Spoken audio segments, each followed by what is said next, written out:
Welcome to the Navic Gaming Podcast, where it is our mission to explore the business and future of video games.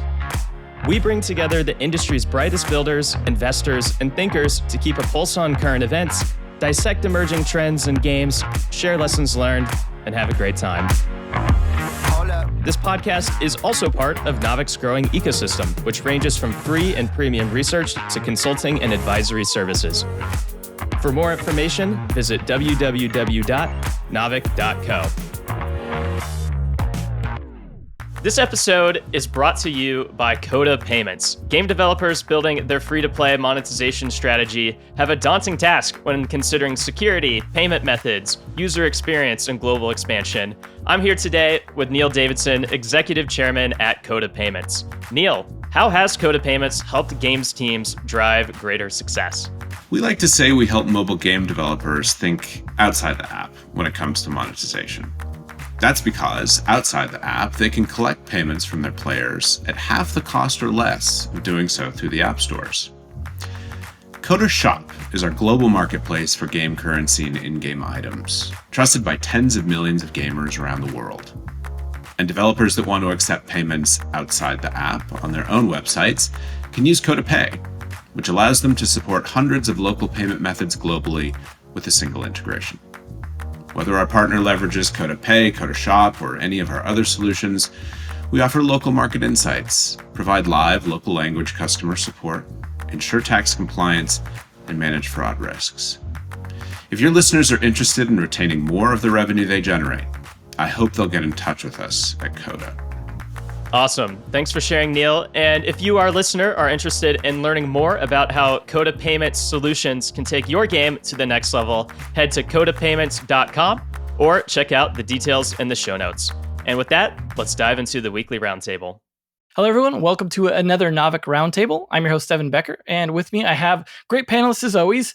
As you all know by now, the ever lively Aaron Bush, co-founder of Navic here, Sebastian Park, co-founder of Infinite Canvas, and Dave Elton, president of Blue Line Studios. How you guys doing today? Great. I'm having a lot of fun. A lot of fun. Tell us about how you are starting to preach to the Gen Zers, Seb. Yeah. So I think you've probably heard me talk ad nauseum about LinkedIn and how I actually think basically the TLDR is everything's on Twitter. We want to move things away from Twitter because Twitter as a form factor doesn't get knowledge across as well. LinkedIn has been great if you want to talk to an audience that's millennial or older. But it's not really talking to folks who are Gen Z. It's not really talking to more people who are on different channels. And so I launched a TikTok and YouTube Shorts channel, which is a ton of fun. So you can find me on TikTok at Seb Park Gaming and on YouTube at Seb Park, and basically doing a lot of, like 60-second rundowns of gaming venture, and startups, which is always a ton of fun. So where can people find that? Just to be clear. Yeah, so tiktok.com/@Seb Park Gaming, and then youtube.com/Seb Park, I think. It's a work in progress in terms of the links. We'll have it all aggregated on like my personal website in the next few weeks, Perfect. few days, few hours. Perfect. Well, maybe we can get that in the show notes in this episode or one of the upcoming ones. But yeah, thanks. And hopefully that's going to lead to some longer form content as well, and not just 60-second stuff, huh? Yeah, I love long form content, but Devin, I don't have the gift of gab without Aaron or you on the call. So I need at least you have an hour every few weeks. So right. We got you for that. Cool. Well, we have some good topics to dive into today, as usual, especially the ever classic FTC Microsoft deal and some updates, interesting updates on that. Threads and Final Fantasy XVI's number comparison. That should be fun to dig into for a minute. And some stuff around classic video game archiving and problems that they're running into, which are, I guess, were no surprise. And generative AI, a topic we love to talk about a lot, hitting the news again for some legal stuff that we'll get into. And with that being said, everyone's favorite topic. Let's just get it out of the way first. Aaron, what's going on with the FTC and Microsoft?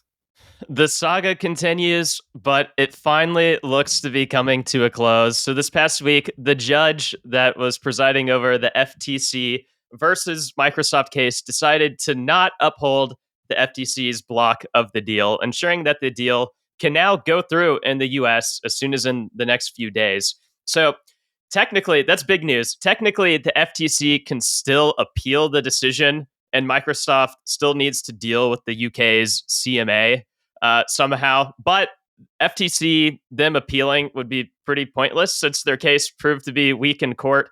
And we're already hearing from the CMA in the UK that they and Microsoft are opening up discussions again. Maybe it'll lead to some small divestment.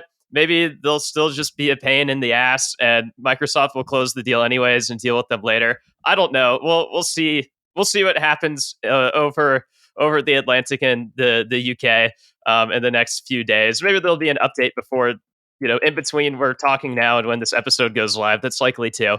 But really, this court decision is the straw that breaks the camel's back. The deal can happen now.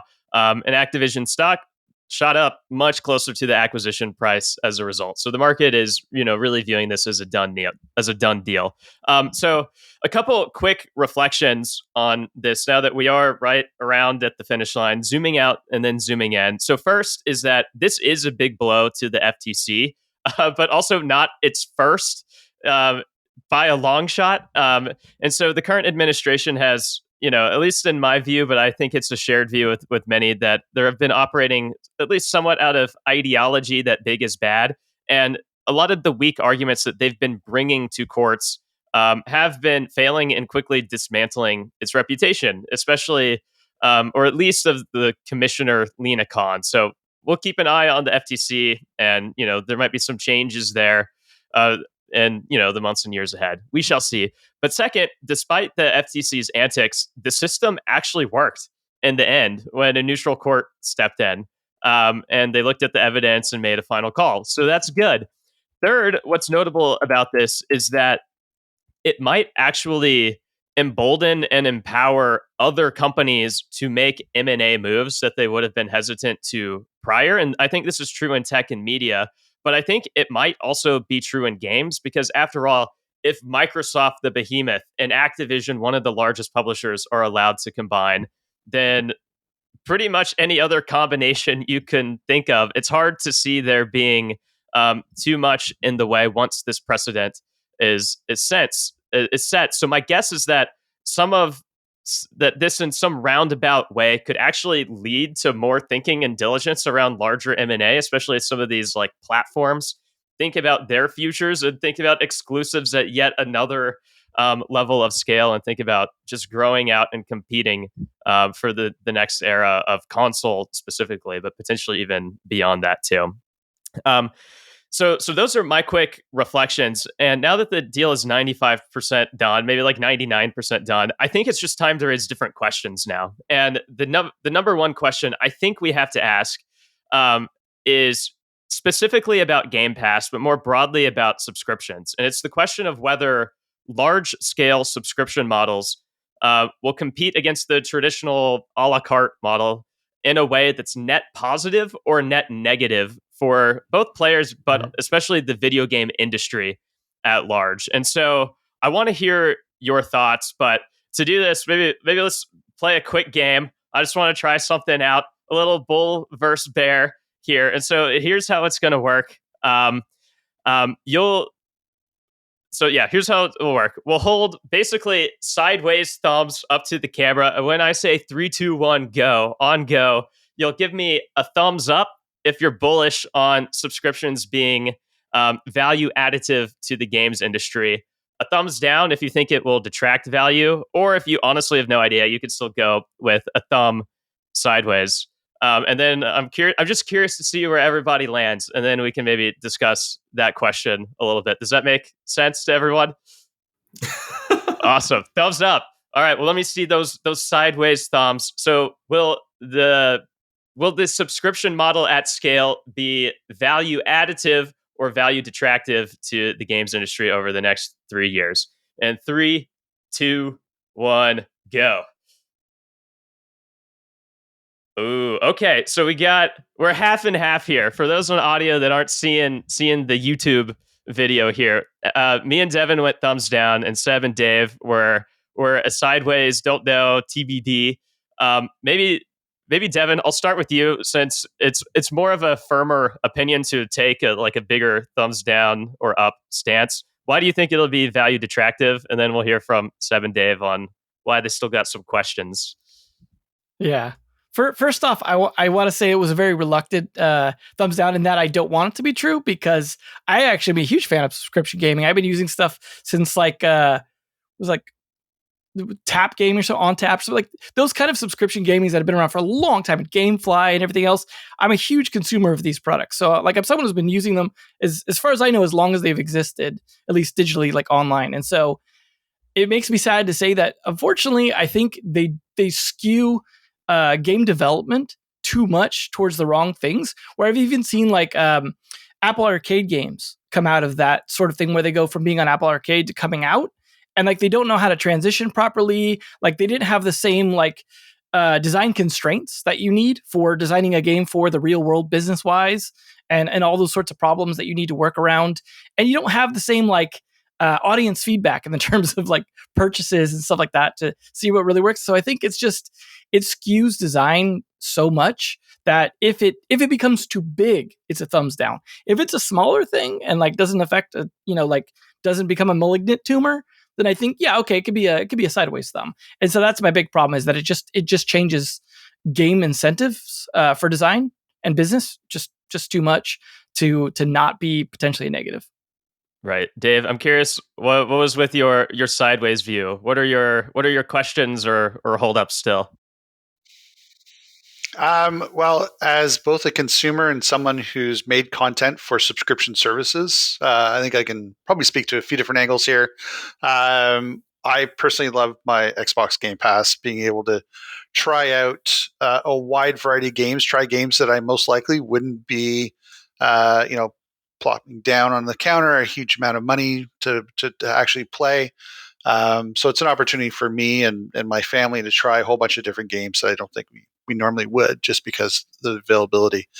From the game developer side, it certainly has its pluses and minuses right now.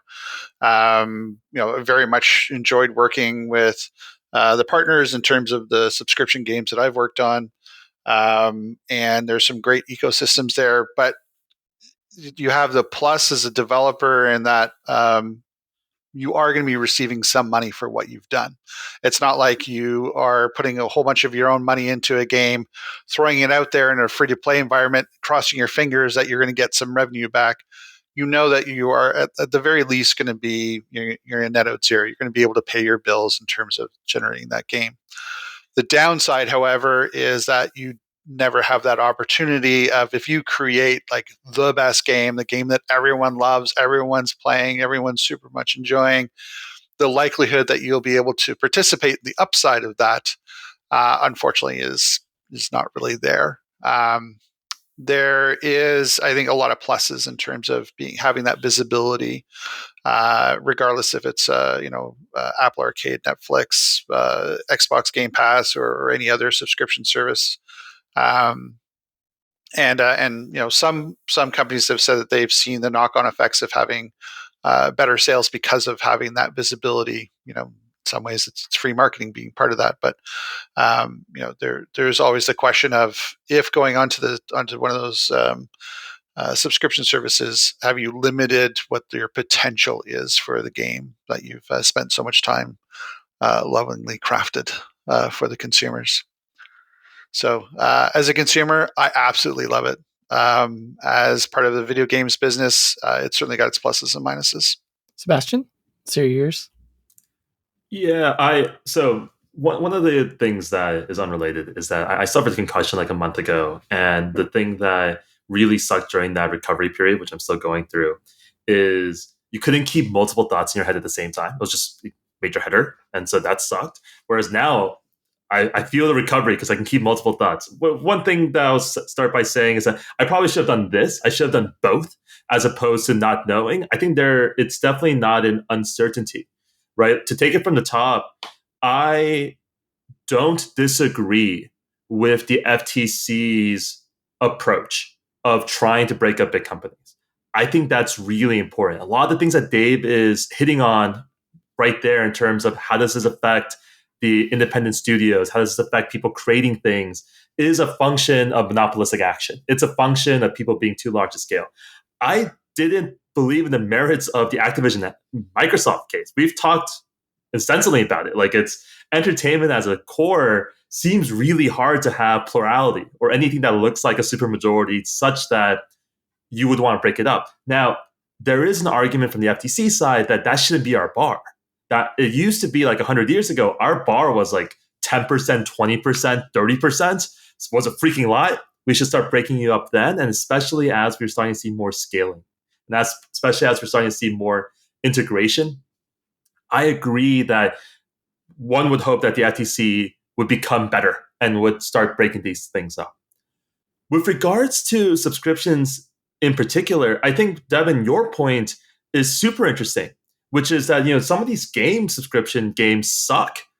And that, by the way, I actually don't think is a negative against subscriptions. What I will say is that one thing I've seen time and time and again, and this is true not only for people who are coming up in the industry, but for everyone, it is just hard to switch your mindset to start thinking about designing for a different ecosystem. If you spend your entire life making AAA console games, it's really hard to make games with in-app purchases free to play. If you spend your entire career in life making in-app purchase free-to-play games, that's actually pretty hard to make games for subscriptions. I actually do think there is a lucrative and robust subscription game model that allows for types of games that appeal to a cohort of people that we haven't seen. A great example of this is that if it's a pure subscription game-based system without any in-app purchases whatsoever, the type of game you're making is so different than it is if it's a AAA $70 box game, or if it's a free-to-play mobile game where I have about 2 seconds to convince you to play this game for another 10 seconds and another 30 seconds to convince you that's worth paying money for that experience. I think that design constraint is different. And so I don't think that subscription games being a thing is a negative. Now, I will say, and then I think this is the thing that is concerning. It is incredibly concerning because if you look at Steam right now and you look at Apple Arcade, the biggest difference you'll see is that Apple Arcade is full of IP. It's the Super Evil Megacorp guys doing Teenage Mutant Ninja Turtles. It's another implementation of Hogwarts Legacy. It's another thing that we already know. The beauty of games historically has been that people can create new IP. Now, this is a huge double-edged sword. On one hand, it's a determined model of success, meaning for every person who's been successful and able to make games for a living, there's hundreds of people who fail horrendously, sort of disastrously. There's a great story of 4 friends making Phoenix Age, which sold to Kabam, and they put a bunch of debt on their credit cards. And I remember talking to those guys and being like, you should never share this story because you guys got lucky. Everyone else is going to wake up in their 30s with hundreds of thousands of dollars credit card debt and no way to get out of it under it, right? And so I think Dave's point that the subscription model is really, as a game creator, weird, is that it creates this weird imbalance in terms of revealed and stated ecosystems.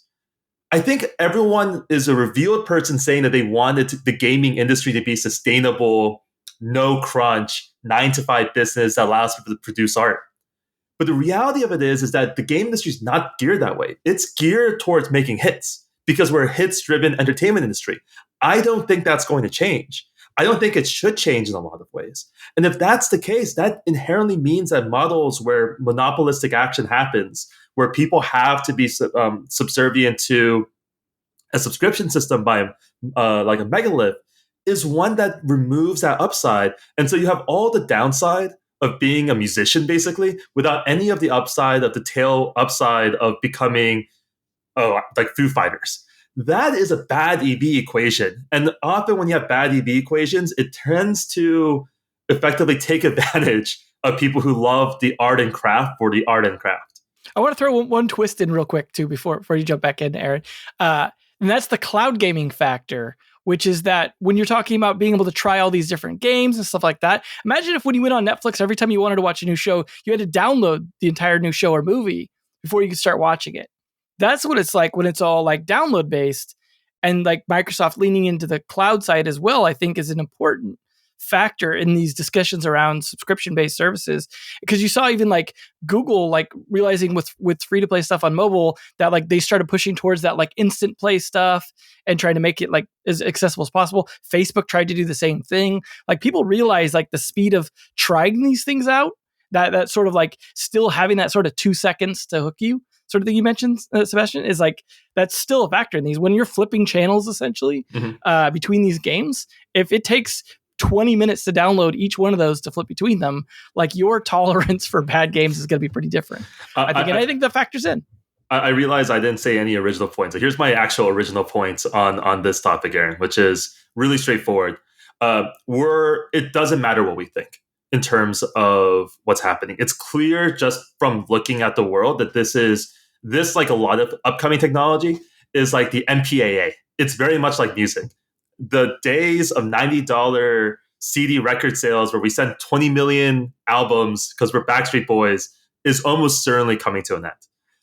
Not exactly sure when. Hopefully we can eke out some more Metallica albums between this and then retire off into the sunset. But just even listening to people on this call, it's clear that subscriptions are something that people really enjoy, really love. And that means almost certainly that the world that we've lived in historically is ending. I wouldn't say that's ended. I mean, I'm sorry. I think it'll end up being an additive versus a replacement. I think same as mobile games coming in didn't kill PC and console. NFT Web3 is not going to kill Web2 games. I think it'll be additive. I mean, and I think there are certainly going to be some growing pains as people try and figure out what actually works. Like if you think of like the MMO business today, how many of them are actually subscription based versus free to play? Back in the days of, when World of Warcraft was kicking off, all of them were subscription based. Now, you're most likely going to find them as more like free to play than you are going to find them as subscription based. So I think there's certainly going to be a number of people that are going to try and figure it out. But in my personal opinion, I think it's going to be additive rather than replacing. Yeah, I think you're both right in a sense. And I think you're totally right about what you're saying about, in some ways, it is going to be additive. But even in Seb, I think you're right in just like how we count, right? Like, like the number of units sold. Well, units won't be sold anymore in a bunch of cases. They'll just be part of a subscription. So like the new normal of how we even view like sales data, it's just going to be a wonky, weird hybrid world that's just going to be maybe a bit harder to make sense of until the industry kind of decides to lean one way or revert back to the other. So yeah, interesting thoughts. I will say my thumb went slightly negative. It also was kind of hesitant because honestly, I just think that whether subscription is a net positive or net negative for the games industry, it's not set in stone yet. Like a lot of it boils down to just how Game Pass in particular is managed and whether or not other companies, learn from it and try to do their own things at like a different level of scale too. And some of that could take a lot of time to play out or not, but I just don't think it's set in stone.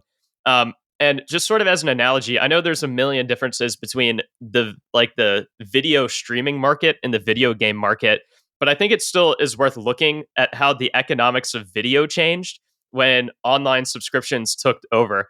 And I think there's a couple lessons there. On one hand, when the streaming wars took off and multiple companies jumped into the arena, it became expensive to compete. Scaling content in a subscription model is already expensive, and often, companies have to take on debt or raise money in some kind of way to just fuel content ambitions to make that possible, which then gets paid back over time when it leads to new subscribers coming on. But scaling content and then competing on user acquisition has made the economics of subscriptions as a whole and streaming way worse than cable before it. And so when that business, in some way, it turned from one type of subscription to another. So it's not a perfect comparison. But when like this new watch anywhere, stream anywhere subscription model with a big library of content came in, it did make the economics of that industry worse. And I don't think it's the only industry where that happened. But on the other hand, what you see at the big picture level is not necessarily what you see at the company level. And at a company level, results in video streaming have ranged wildly because on one hand, or it's just like on one side of the spectrum is a company like Netflix, which now generates billions of dollars in cash flow and is actually very profitable when you look at it from a cash flow standpoint. That still is going to scale. And then you have a company like Warner Bros. Discovery now, which is just very smart about managing LTV and knows how to make decisions about what content to keep on its own platform, what to license, what to send to theaters, etc. And you could kind of make that analogy with gaming. Like some of these big companies are just going to have to think about like what do we add to our subscription? What do we make exclusive? What do we put where or have like, release windows for? And so I think there are smart ways to think about the LTVs there that maybe teams will have to think through best practices when it comes to how it relates to subscriptions. But there are levers to pull, good and bad.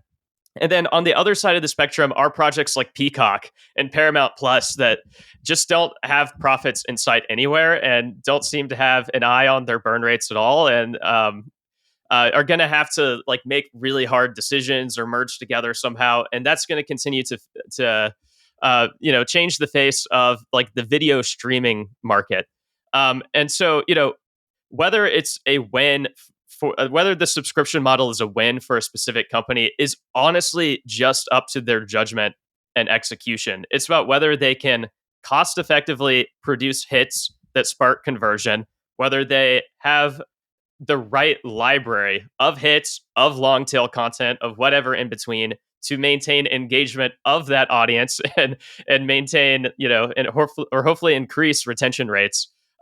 And hopefully through doing that and having a head start, there's some advantage in UA, and they're able to reinvest into improving just like the user experience and all the features and tooling throughout it over time. So there's a lot to it, but the math of the economics changes when it's not about an upfront sale and then add-ons or even just free to play. It's about just the subscription and keeping people paying that fixed dollar amount as long as possible, maybe with some extra upsells, here and there too. But I think that it's honestly up in the air, and whether it's a win for the industry is more of a value chain question. And I think that I don't think subscription will take over gaming like it did in video, at least in the same kind of pace, or lead to the same kinds of just like industry-wide losses. It's possible. I just don't really see the PlayStations and Nintendos of the world and the other big platforms making that leap alongside Game Pass anytime soon. But it is worth doing the math to see how funds flow to the other participants in the ecosystem, like the developers and publishers, where, as has been mentioned here, I think it could cap upside in the biggest scenarios. And that enough could be a reason to be value destructive to the largest companies in the industry and raise some questions. So I guess we'll see. I guess we'll see where it heads and some of how those hard questions shake out. But I think it's going to be one of like the defining questions for the industry of the next decade. So thanks for bearing with me and talking that through. Yeah, I think one thing we can all conclude from that is that change is coming to an extent, regardless, as it always has with everything, and that there will be good and bad things that come out of it. I think that's in some ways the most useless take, but also probably the most true, right? Just the most mild one. But in the meantime, obviously, we'll be keeping an eye on that. And since we're week to week, of course, we'll be observing those trends as we see them coming and hopefully stay ahead of them as much as possible. So you guys can stay ahead as well, at least on the business side of that sort of a spectrum to get an idea where that's going. But looking at the business side and numbers and things like that, we had a little bit of a topic we wanted to explore around like kind of unit numbers and stuff in some abstract ways. I think if you want to dig into that, Sebastian. Yeah, this is actually pretty apropos to the conversation we just had about how streaming is going to shift things around. But one of the two big headline numbers that came out this past week were one, Meta, Facebook's Threads, which is technically still a part of Instagram. It's complicated, but Threads, the new Twitter killer, hit 100 million users in like 4 days, which is a huge number and super interesting to think about. At the same time, there have been protests and anger in the Japanese Final Fantasy community about them only selling 3 million copies of Final Fantasy in a week. and that there being like an 82% drop off week over week in terms of sales.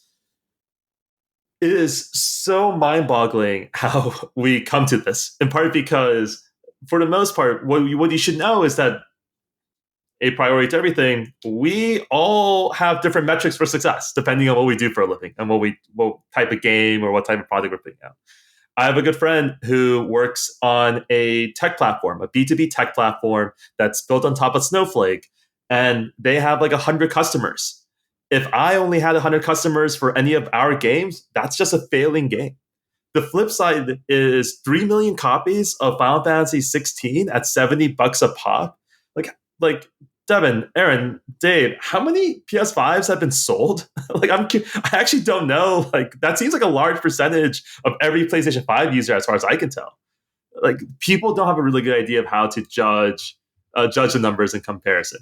This relative value is king, right? Where it's just, I saw comparisons for the Threads one, for example, compared to ChatGPT, right? Because everyone was excited about the super fast uptake of ChatGPT with just huge numbers, and at that time they were comparing that to Netflix, right? Like, So there's always this like relative comparison of like what's the nexus. So the question then I have, Sebastian, is like, what then should we be comparing Final Fantasy XVI's numbers to? The way, like you may compare Threads to Twitter or Threads to ChatGPT, like what's the metric besides just previous Final Fantasies, which is what obviously sounds negative when you go that direction. Yeah, I mean, I don't think here's a bad comparison. You probably shouldn't compare it to Tears of the Kingdom, which seems to be a Twitter hot take right now. They're like, oh, Tears of the Kingdom, the greatest selling console game of all time, did X times more. I think the honest answer is, for Final Fantasy XVI, this is my personal take, which is that they had a budget over a 6-year period of development. And if you crush that budget and you are making multiples on that budget, which they very clearly will, I think that's a success. I think, honestly, a lot of these AAA games are a lot like movies. The question we have to ask is Oppenheimer a success, right? Did it beat the budget of the movie? How's its box office in total? And how well is it received by critics? And that seems to be the world Final Fantasy XVI is playing. And if that's the case, huge success. Putting it out there, it's a big success. I think one of the other questions is, who was the game designed for? Was it designed for the Japanese market, or was it designed for a worldwide market? And I think as you start looking at games trying to reach a broader audience or broader set of marketplaces, that they'll change. They'll try to adjust to the different markets, especially, not just geographically, but over time, players change. And that may be a reflection of, how the game was marketed, what the direction was for core gameplay and that. But I definitely agree with your point. It's like, there aren't that many PS5s still out in the marketplace. So yeah, if you look at it from a percentage of how many PlayStation 5 owners have purchased Final Fantasy, probably see it's still a pretty high uptake. It's probably gearing up towards 10% now, I would guess. Maybe not quite that much, but that still is a pretty good attach rate that may go up, over the next month or so. Also, like, I don't even think that they had, with the sales numbers, had started selling on other platforms yet. That was just PS5, where they have an exclusive window, but it's not exclusive forever. So yeah. Did that include digital? Because that's the other effect that, if you compare when the last Final Fantasy came out, that was probably going to be almost entirely box product, versus today there's such a large percentage that's digital sales versus packaged goods. It's a good question. I'd imagine it's probably both, but I don't know. I think it's something worth reflecting back on. I also think, just to put a pin on it, like Final Fantasy 16, I think Dave's point on audience targeting is really interesting. I've been told Game of Thrones is not big outside of the Western markets, and so, given that this game, I don't know if any of you guys have played Final Fantasy 16. For those of you out there who have, you'll probably know what I'm saying. This game definitely has some very strong Game of Thrones vibes, as opposed to Journey to the West or anime vibes. And so, given that, you're right. Like, this target audience seems far better Western than any of the Eastern countries. I don't think Game of Thrones is even allowed to be played in China. if I had to guess. So I'd imagine the source material, the grittiness, and this is somewhat of a spoiler, so I'm going to give you 3 seconds to turn off this podcast, because if you really care about Final Fantasy 16 spoilers, but it's pretty dark. It's a pretty dark game. Yeah, I mean, if we're playing Bull versus Bear on Final Fantasy, I mean, I would give it 2 thumbs up. I mean, we talked about this, maybe it was last week or 2 weeks ago on the pod, just about how Square Enix, they're continuing to double down on Final Fantasy and are going to do even more with it. And clearly they're investing heavily into these mainline installments and learning from others like Capcom from their previous successes on how to appeal to a larger global audience. And so I imagine this is doing that, but maybe they'll have to refine their exact approach going forward. I am curious though, maybe one other thumb thing. I just want to get your thoughts on Threads. I don't have a strong opinion on Threads. I'm just curious, would you bet on Threads actually sticking the landing and succeeding as some type of, maybe not Twitter replacement, but just another real option, a real long-term option that is there? I'm curious. So maybe just quick thumbs. 3, 2, 1. Yep. Okay, we're all diverse. We don't have to talk about this too much, but Seb, I'm curious, why do you think it's going to stick and succeed? 100,000 users is a lot of users. 100 million? And 100 million is even more. Yeah. Look, there are a lot of issues. Their algorithmic discovery is really bad.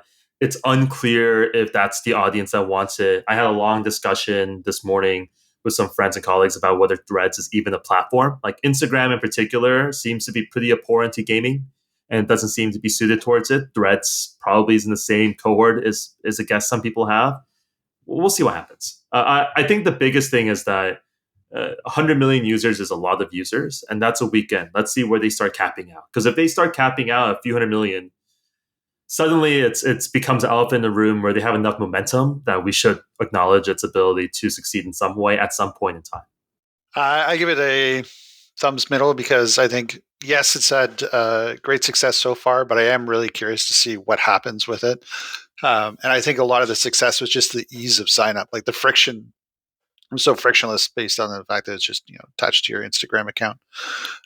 What happens, I think, next is what does that content look like as to whether or not people actually stick around. If they find that the content is interesting enough, people are willing to give it that very quick try. But if they're not finding it interesting, or if they're finding it offensive, or if they're not finding it as the content they're looking for, then I think they'll quickly move on.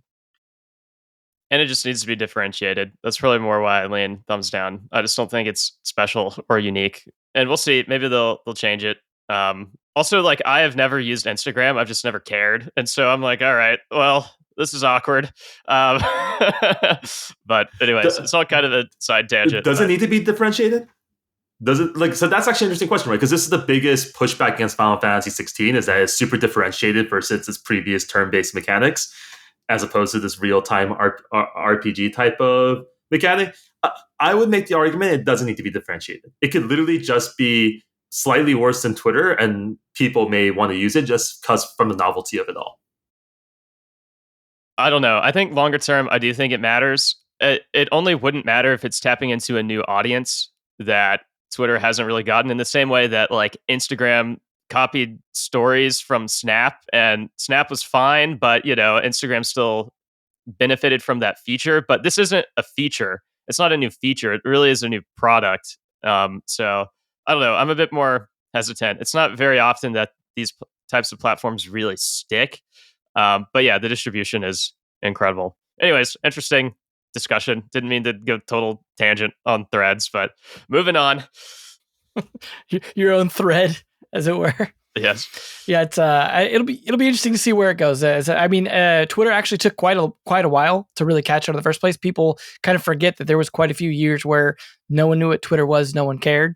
So obviously this has the momentum from Instagram, but we'll see how far that carries them. We've seen Twitter clones before in the past, so I personally I won't get too into it, but I see a lot of reasons why it might fail. But who knows? I've seen a lot worse products succeed, and makes me a little sad sometimes, but it does happen, So some people have to succeed, some people have to fail, and roll the dice. But speaking of older products taking a while, a terrible segue there, but some stuff around older games that I think Dave wanted to get into around game archiving running some problems.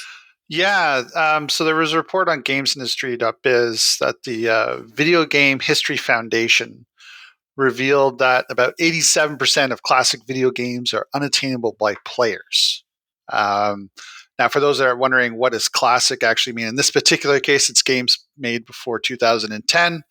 Probably because I'm the old guy that I think of classic games as being more like NES games. But yeah, so games made before 2010. Now, for me in particular, this one actually struck a chord with me because just to very quickly dive into a little bit of my career path in the world of video games. When I was growing up, before I really got into professional video game development, there were no schools for video game development. But I had the good fortune of working with a small franchise here in Canada called Games Exchange, in which you can try out the game in the store before you bought it, new or used. So for me, the fortunate part was that, store was empty, paperwork's done, cleaning's done. That meant I went behind the counter, grabbed a game, plugged it in, and tried it. I probably played, I would guess probably like 200 different games, 200, 300 different games while working there. And for me, there was a fantastic education because I was actually able to sit and play the game and see what I liked, what I didn't like. So, later on in my career as a video game design and having a good understanding of what the players are looking for, that played a huge part in that background. So now there are organizations that are working towards the preservation of games. More locally for me, at least here in Canada, there's the Sid Bolton Collection at the University of Toronto, Mississauga, where they have over 14,000 games. But if you think of it's a fraction of what's been created over the years. And I actually started also thinking about, well, there's the classic games, but what happens when we try and preserve the games of today? So, back then it was a case of it's a new medium. Do we really want to spend the time to archive everything that comes out? But now that we realize how impactful video games are, and we want to be able to maintain those games, because I think, as everyone knows, that having a good understanding of what a game is like, the best thing to do is play it. As much as we have videos of games inside YouTube, et cetera, the best thing to do is actually play it. And the biggest challenge right now is that, where a game ends up is a lot different from that disc that you bought from the store. Just with all the, downloads, add-ons, be it, DLC or, more micro content that gets added to the game, actually being able to preserve that, especially when the games are requiring a back end. So for me, it's, as difficult it is to see that a lot of, a very large percentage of games not being available. I actually wonder if it's going to be even worse with the games of today. Like, how are we actually going to preserve the games of today and be able to have that ability for our future game developers to see and play the history of where the industry's been? There was one thing that was mentioned, I think, in the article that's worth touching on, which was they specifically said the different things that, like, they're not accessible to players unless with these exceptions. And the one they mentioned that I think is worth noting is piracy.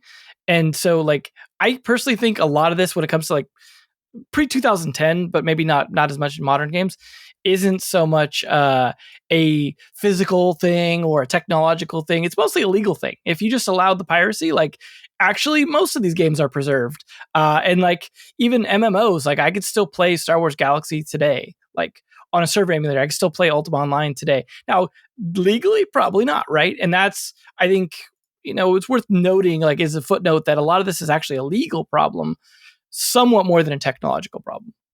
Potentially, but even so I worked on Need for Speed World Online, which was one of EA's first free-to-play ventures. Can't play that anymore. Same with a lot of other, EA's free-to-play games, early games. And a lot of games that do, there are console games that you can play parts of, but you can't play all of it. Games that required, multiplayer, online connections for playing multiplayer.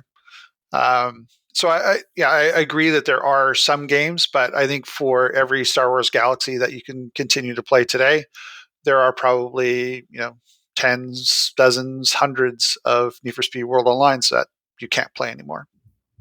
Yeah, not to even talk about the live ops versions of, hey, do you believe World of Warcraft Classic to be a different game than the most modern, up-to-date version, right? There's entire versions of Dota, Hearthstone that you'll never be able to play again because that's part of the memory. And especially as live ops became a bigger and bigger part, amusingly around the cutoff of old games, we're not going to see any of those games come back into its entirety. I think about this on occasion when talking to Magic the Gathering players because they have physical cards and so they can like replicate what the game felt like during 2006 Time Spiral or whatever, right? They're like, oh, we can just like grab those cards, find the rule book that's applicable for that era, and then play that game. And certainly to Dave's point, that's just not possible. Yeah, I could see how the free-to-play, collaborative, more live ops-driven games would be a challenge. But for everything else, do you think it could be something where, like a Game Pass or the subscription model comes into play and like almost as just like an initiative or just like the classic game initiative from Xbox or something to kind of, plant their flag and try to ensure that some of these games can be playable or restored or something and put it on there? It seems like an interesting idea. Is there any merit to something like that actually being helpful or doable? So I'll let you in on a little secret on the game development side. Game companies are horrible at maintaining the games themselves in terms of all the source material.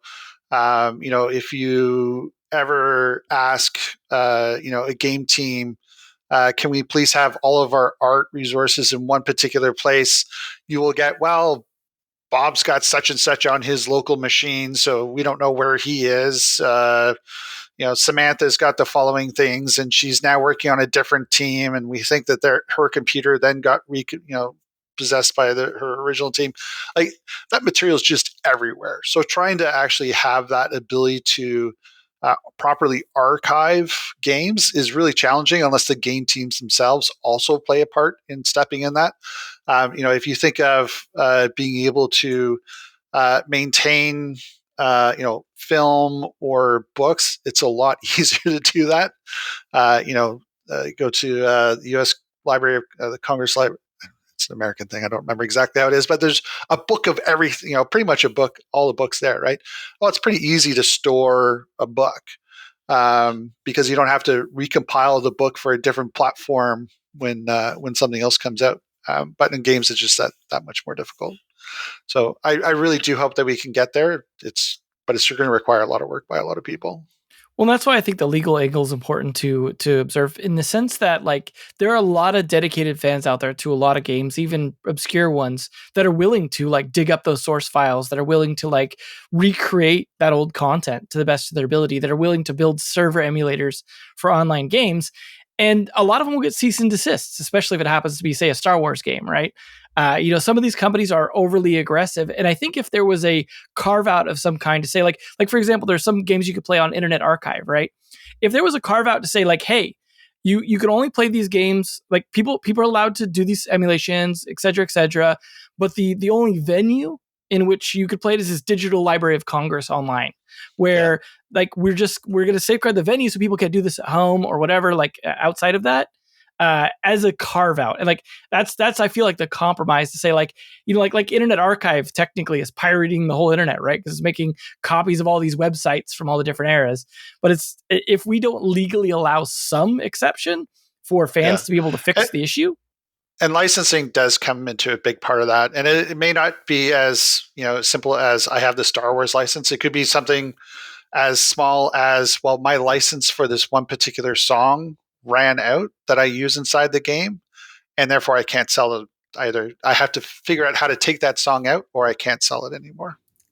Yeah, you guys are okay. So another lifetime ago, I did a lot of work with the EFF and Fight for the Future, and you're starting to grasp upon a lot of these headache things. But here are some macro issues everyone should think about. And if you're listening and you're in particular a U.S. citizen, These are things you should care about, and I highly recommend checking out EFF.org and seeing their advocacy of this. The biggest issue right now we have in America when it comes to trademarks, patents, but more importantly, the copyright issue is one, enforcement, and two, the adjudication of fair use, right? So in terms of enforcement thing, unfortunately, the owner of these marks have to go after everyone, because if they don't, that creates case law that allows them to then say, hey, you're not actually enforcing your trademark, therefore we will remove the trademark for you. That sucks. There's really not much way around it. If there's ever an interest for people who are listening to Naavik for having some trademark people on this podcast, I happen to know a bunch of them. Happy to facilitate that, but that is always a headache. It sucks that they don't really have a choice but to enforce these rules and marks. The second thing is that the biggest defense that we have typically is fair use. And that is a carve-out that's been there for decades. But the downside of fair use is that you can only figure out if it's fair use as adjudicated by a court of law. And so the actual cost necessary to figure out if your fair use is fair use is incredibly expensive. And this is true not only for the video games, but also for video and music and everything else. And it's such a headache, and no one wants to do it. And so we have what we call this issue with the normative constraint versus the reality of the freaking world. And I certainly think, Devin, to your point, that would be really awesome to allow to happen. I'd imagine what we need is less a Library of Congress and more just $1 trillion.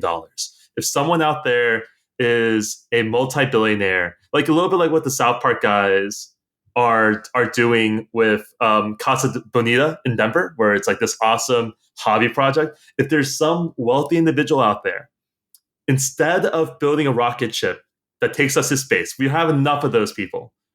If you can work instead on funding the defense of fair use such that we can have this, that'd be awesome. Yeah, that's why I mean, I feel like it almost has to be that Library of Congress kind of thing, where there's a specific exception. You have to defend your trademark everywhere else. You have to do all these other things. All the normal rules still apply to everywhere else, but this specific area, this online digital museum where this stuff is allowed.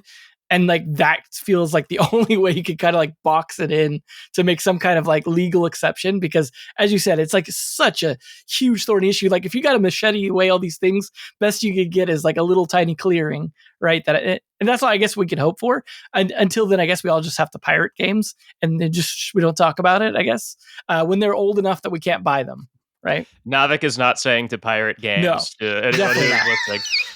Just to be clear. But at least there are some subscription services and stuff like the Nintendo one, for example, on Nintendo Online that will preserve some old stuff. And that is part of the reason why you don't see a lot of the, sort of legalization of these older things, because of course it gives them an opportunity to resell it.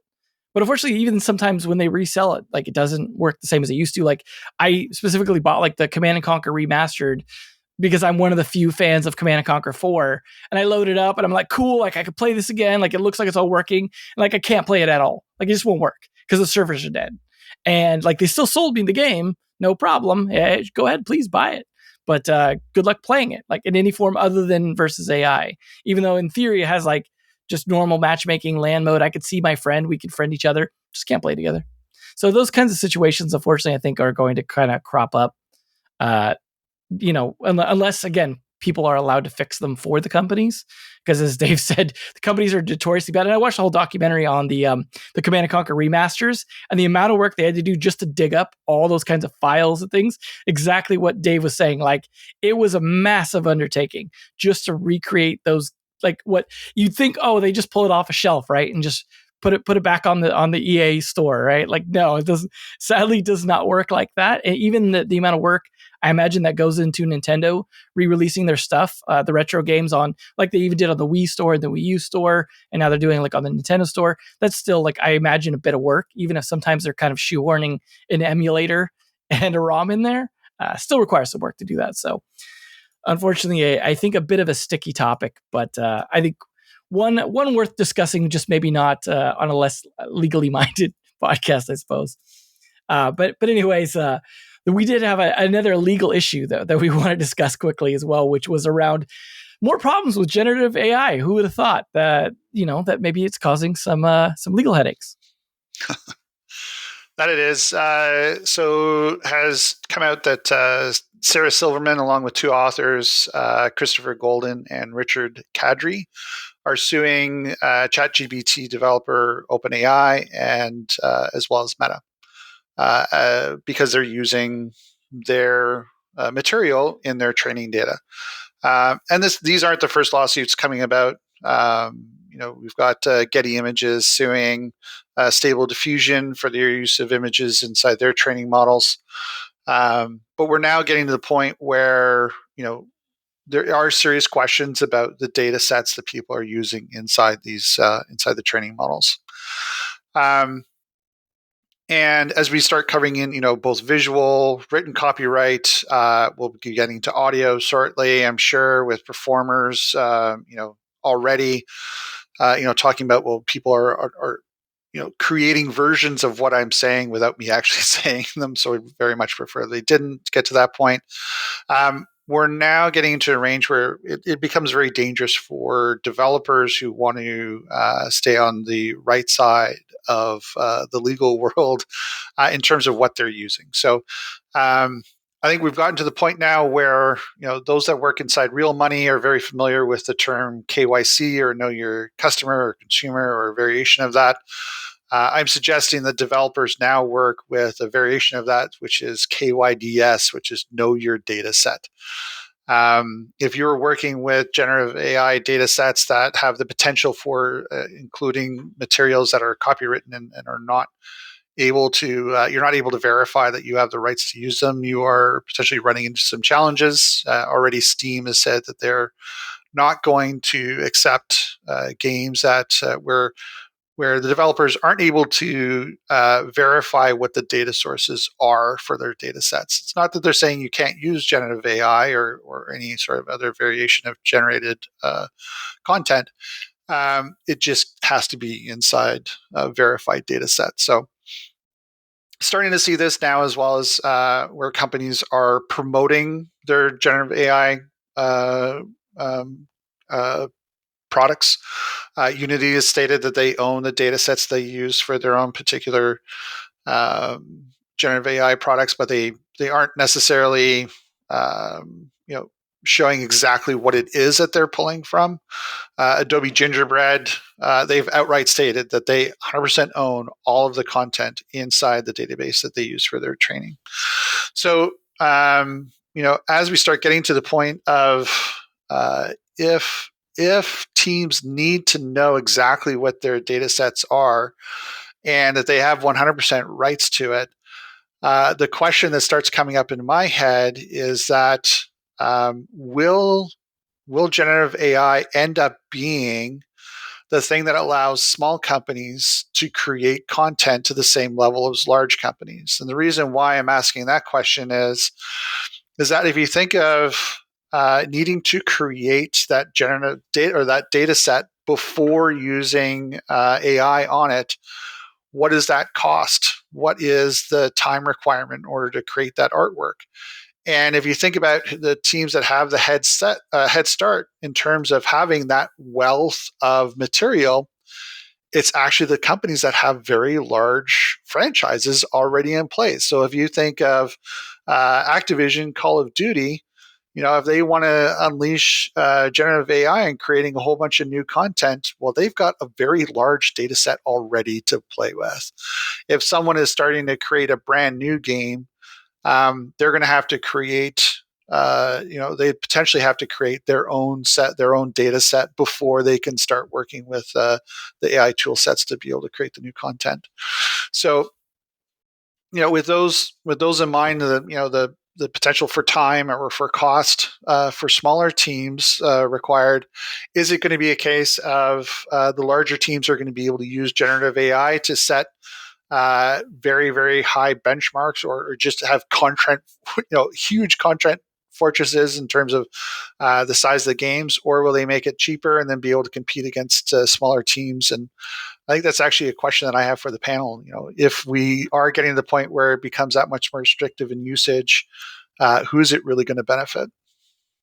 So, and apologies for one, I'm not a lawyer, so please, and this is very very America-centric, but I think we're fortunate in that if we're not American-centric, we're Chinese-centric in the game industry. And if we're Chinese-centric, none of this matters. So like, let's stick with the American framework here. I actually will go on record in saying that I think there's no shot in hell this case wins. I think the actual mechanisms around this data set infringement is completely, there's a great amount of case law that we can draw from that will invalidate this in court. In part because if you think about the closest corollary, I think is certainly Google Books.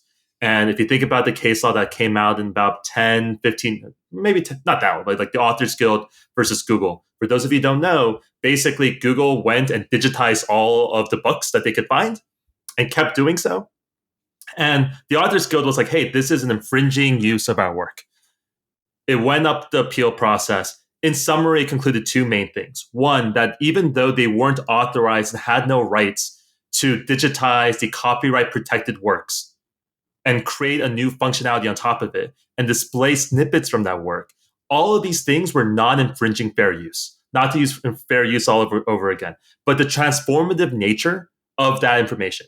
The fact that you're taking this, ingesting this thing that's very transformative, that the actual display of the specific copyrighted materials was very limited, and that didn't produce a market substitution to the protected asset class, meant that fair use was unequivocally upheld in that court. Two, that because the digitized versions were consistent with the way that copyright law is applied, that it wasn't at all an infringement. And this was upheld multiple times. Now, I'm sure that like people don't want to hear the legal nature of this, and please talk to like CC Shea or Matt Everett or like, you know, actual freaking or Avi or Adi Kamdar over at EF. Like there are actual legal scholars who know this kind of stuff. Citron's a great person. Like everyone at Berkman Center at Harvard is great. But the reason why we have these protections, and I can't emphasize this enough, is exactly because of what Dave said. If it's actually the case where, like, this is one of those like Trojan horses that give me a headache all the time.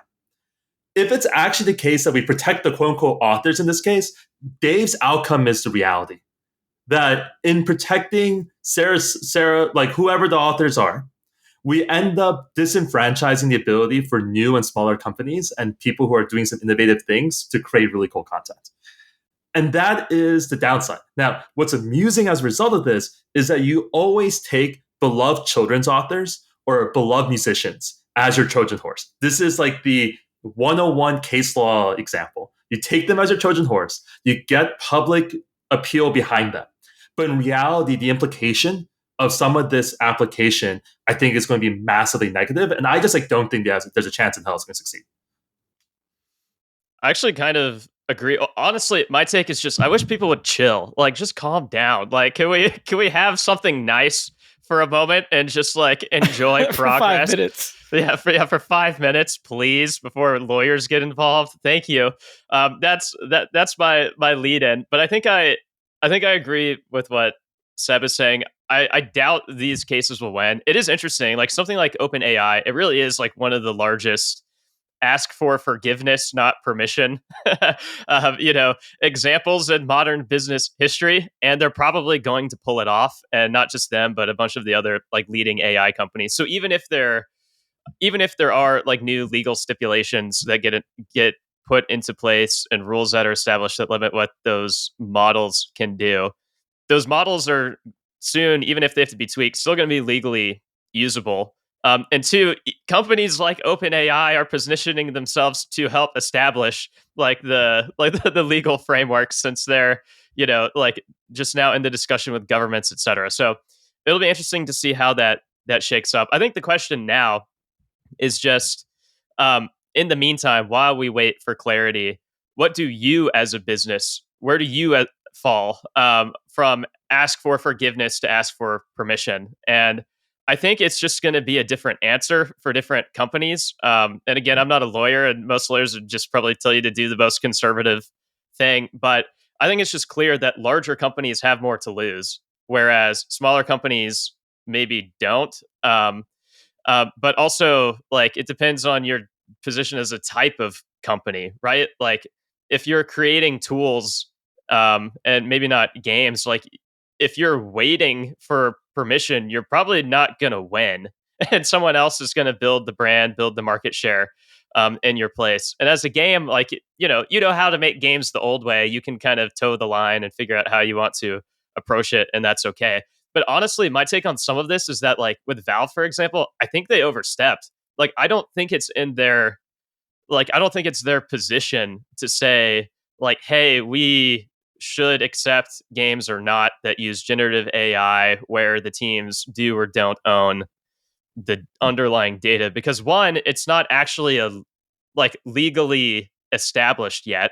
Two, it's different from crypto in the sense that, like, them as a marketplace where they have to follow know your customer laws and money laundering laws and things like that, that doesn't apply to Gen AI. And honestly, I would think even just like Section 230, which is like the kind of the set of laws that establishes like what platforms are liable for, the liability should fall on those that are making games, not the platform. And Valve should just stay out. Like, let people do their thing, let the laws be established, and then maybe once the laws are established, yeah, maybe come up with some kind of rule. But my goodness, it just feels like monopolistic overstep right now. And again, can we just chill and have something nice for 5 minutes? The answer is no. And by the way, I don't blame the answer being no, right? Here's the flip side, just for people who are curious as to why writers in particular are always overzealous in this regard. It's because they've gotten screwed, like, by the movie industry, by like every step of the way. Like, it's like I don't mind them overstepping. It's just one of those weird moments in time, which we see occasionally when politics meets lawsuits, where the person you want to protect, like, I'm a huge fan of authors. I really want to protect their rights. That seems really great. I just don't think this is the way you should do it. And if you do it this way, you're setting yourself up for massive, like the world they've set up, where basically the only people who can make interesting high-end content are the ones who own all the subscriptions, because in Aaron's world, all the companies have rolled up into one single monolith, and they're the only ones who have the right to their own assets, who are able to generate their own thing. I mean, from the creator's perspective, I can also definitely see it. So, if you can imagine, going to ChatGPT or whomever and say, write me a novel in the form of John Grisham. And all of a sudden you've got the potential for, a novel that is in a style that millions and millions of people have enjoyed over the years. And without any real work, you've now got something that has the potential to be sold. Or I'll use a personal example. There was a game that I worked on a while back, and saw a competing game come out. And I would swear that they took our textures and just applied them directly into their game. A case of just basically just copying our material and putting it into their material. And that was work that we did and undertook, and then was taken into the game. So there's, I think that from the artist perspective, we've put a lot of work into something, and then to have somebody else take advantage of that work without them doing the work, feels like as you said, Seb, writers have been screwed for so long. Artists feeling like they're being screwed in that way. It's so hard, right? Yeah, it's so hard because, so let's just be clear, right? Game mechanic, like if you make a book in the style of John Grisham, that's transformative. That's not copyrightable at all, right? Game mechanics, oh my God, we're going to so many deep. The mechanic of the game cannot be copyrighted. That's why there's no such thing. Like a lot of these rules around like match 3 games, that is a style of game that cannot be copyrighted. Like it won't stand up in American courts. Look, I have no idea about European courts. They're crazy in other worlds, so maybe they will do something or something. But like copyright law, and as to your point, Dave, on your assets, right? Like if their assets in of themselves were stolen, that's just theft, and that sucks, and that's awful. But the way copyright is implied is the moment the game becomes an expression of art, that is the moment in which it becomes copyrightable. Right. And so if you were to, for example, use a aesthetic that's like vampire-esque, that's not really copyrightable. And this is actually one of the fun things if you see what the Happy guys have done with like Survivor.io. A lot of that game mechanic is just straight ripped from Survive the Zombies. Or Vampire Survivors, rather. straight ripped. Like the upgrading, the how you get to the upgrade, all ripped. Totally fine, because we don't want to stand in the way of innovation, right? And that I think is the weirdness of it all. There's a we all stand on the shoulders of giants is the phrase that people say all the time, and it's just really hard to figure out what's owned by who. And I, for one, am always on the side of, hey, if we don't know, to Aaron's point, let's just ask the lawyers to chill and see where this thing ends up. Lawyers chilling. I don't know if that's possible. The last thing I was going to say is just that I agree. There's a difference between like copying and pasting like Mickey Mouse into what you're doing, or like your exact same background versus just being inspired by something. In the same way that like we all as individuals can be inspired from each other and, take the little bits of the best of all of us to create something new. Letting AI do the same thing as an extension of us makes a lot of sense. It's just a question of where you draw the line.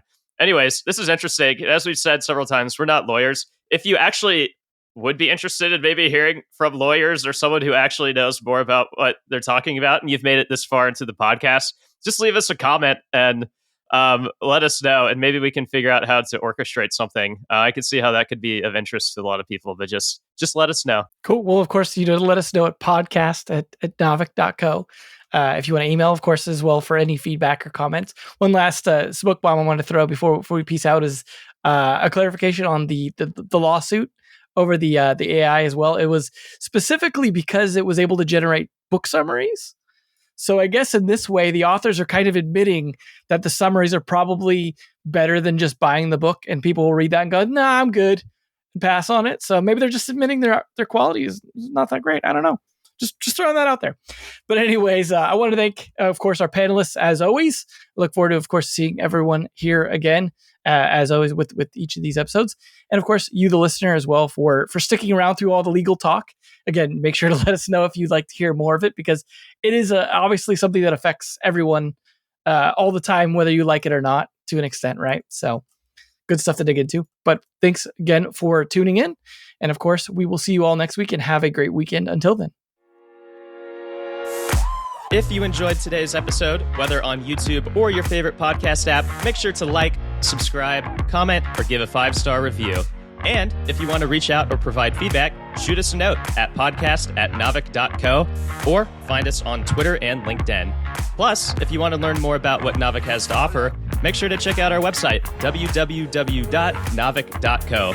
There, you can sign up for the #1 games industry newsletter, Naavik Digest, or contact us to learn about our wide-ranging consulting and advisory services. Again, that is www.naavik.co. Thanks for listening, and we'll catch you in the next episode.